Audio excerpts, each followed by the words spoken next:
Everybody, JJ here. Wanted to talk just a little bit about, I tend to talk about drums, and clearly I'm a drummer, and the YouTube channel is drum-centric, but I don't think I'm the only drummer who has influences of other musicians and, songwriters, singers, things like that. And so I want to talk a bit about Steve Clark. And Steve Clark was, an original member of Def Leppard and one of the main songwriters in the band as well. And, in my opinion, probably one of the most underrated guitar players, in rock history. And, his songwriting ability too. I don't know if in the grand scheme of things, Def Leppard kind of gets, obviously they wrote a lot of great songs and he gets credit within the group, but I think his contribution individually in the band is so much more than maybe people realize. And I think it's kind of, obvious when you put things into perspective. For those who don't know, Steve was in the band from its inception. And unfortunately, he died in, I believe it was 1991 or 1992. It was not long really into the band's career. And I think if you look at, Adrenalize was the last recording that featured songs written by Steve and his contributions and things like that. And I think in Def Leppard's career, you can look at that point as the moment, as I'm a huge Def Leppard fan, I think I can say this, but the band was never the same after Steve Clark died, and replaced in Def Leppard by a hugely capable guitar player in Viv Campbell. But just the songs and things they've released after Steve died, it never had the same kind of impact on me or probably a lot of people as well. But it's interesting to me to think about it because I was listening to Def Leppard's music before I was ever had any notions of being a musician, playing in bands, before I was playing drums. Because of the band, they're formed in the 70s, and they release On Through the Night. High and Dry comes out, that starts to break them a bit, and then by the time we get to Pyromania, they are a radio staple. And Pyromania was only released a couple years after I was born, so I had been listening to Def Leppard on the radio from a very, very early age. And like I said, before I ever had any notion of playing drums, being a musician, anything like that. And the music was so appealing, it was so catchy, and even as a very young boy, just the impact it had on me. I just remember sitting and just being entranced with those songs, Photograph and Too Late for Love and things like that. And so when I started to get older and more into music, and I started to really kind of look at album credits and see who kind of the main kind of components of the bands were. And some albums, it would even break down who wrote what song, and it would get specific about who did what. And all of pretty much most of my favorite Def Leppard songs have always had Steve Clark as kind of a main songwriter.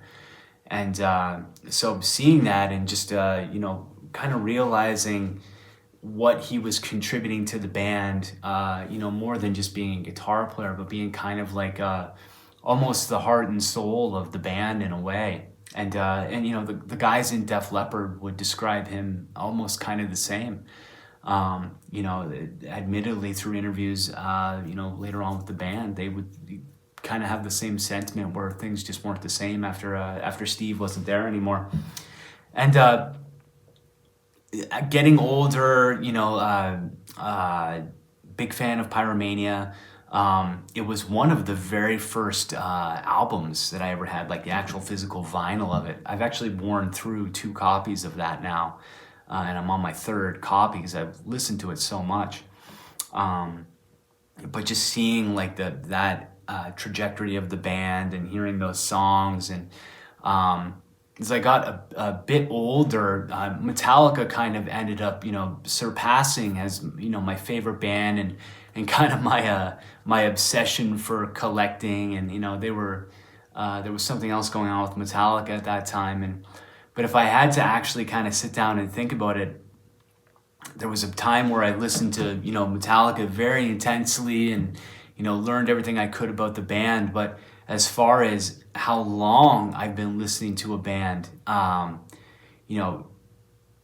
before Metallica, there was Def Leppard. And then Def Leppard took a bit of a back seat. And then Def Leppard starts coming back and, just in a big way. And, I probably even to this day, I would say that I listen to Def Leppard more often than I listen to Metallica, which is saying something. And, it really has a lot to do with Steve. And when I saw him in a live concert video that Def Leppard released, In the Round in Your Face, I think it's called, I had a copy of that, not long after it was released. So it was sometime in the late 80s. And just seeing, they used to call Steve Clark, his nickname was White Lightning. And, he's always had this amazing, a presence on stage.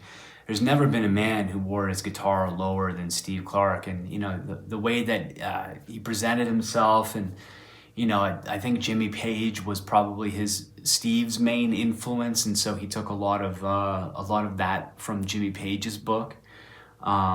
I've seen videos of Steve, and he could play every Led Zeppelin song exactly the same. He was a student of that music, and so seeing him in those concert videos was very compelling. And he's there's a few moments where you can see that I always thought that he was the the rhythm guitar player, and that Pete Willis firstly, and then Phil Collin later on was the lead guitarist. But that music video and that concert video really opened my eyes to the fact that Steve Clark was fully capable of playing solos, and he had more of a kind of not more of, but his solos tended to kind of sit more melodically, versus Phil, who was kind of a more technical shredder kind of type.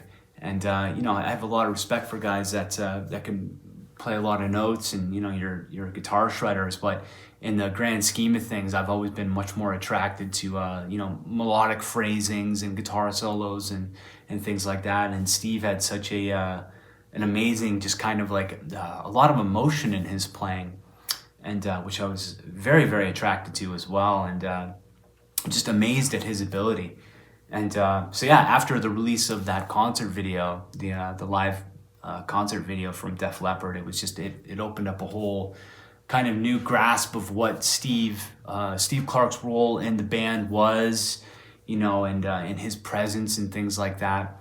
And we get to beginning of the 90s, and I'm hearing ruminations about the new Def Leppard album that's coming out, and it's kind of I'm only 10 years old at this point, and I'm very excited for this new Def Leppard album that's going to be coming out. And there hasn't been many times where there's a handful of times, musicians, they die and things happen, and Kurt Cobain, and that had a big impact, I think, socially on everybody. Kurt Cobain did, because of how popular Nirvana was. But just personally, there hasn't been another musician who's died or whatever, and had the same kind of impact on me as when I heard Steve Clark had died. And it was hard, I think, particularly because it was kind of I'd always loved Def Leppard, and then there was this new kind of love affair with them, in Steve in particular, and his playing and things like that. And so I was very much looking forward to the new album, Steve's contribution, and I was getting to the age where I could go see shows, potentially go see shows, maybe with an older brother or whatever. And my hope was that I would get to go at some point and see Def Leppard and catch Steve's playing. And it just never happened. It was an unfortunate thing that happened with him. And I think if you have, he's not a personal hero or anything like that, but a musical hero. And it's always hard when, like those guys kind of pass away. And I think to this day, it's probably the only time, maybe when Dimebag Darrell died as well, I may have shed a tear or two. But Steve Clark's passing was particularly hard on me at the time. And being so young and so impressionable as well, it was just like, it was like a gut shot when I heard what happened.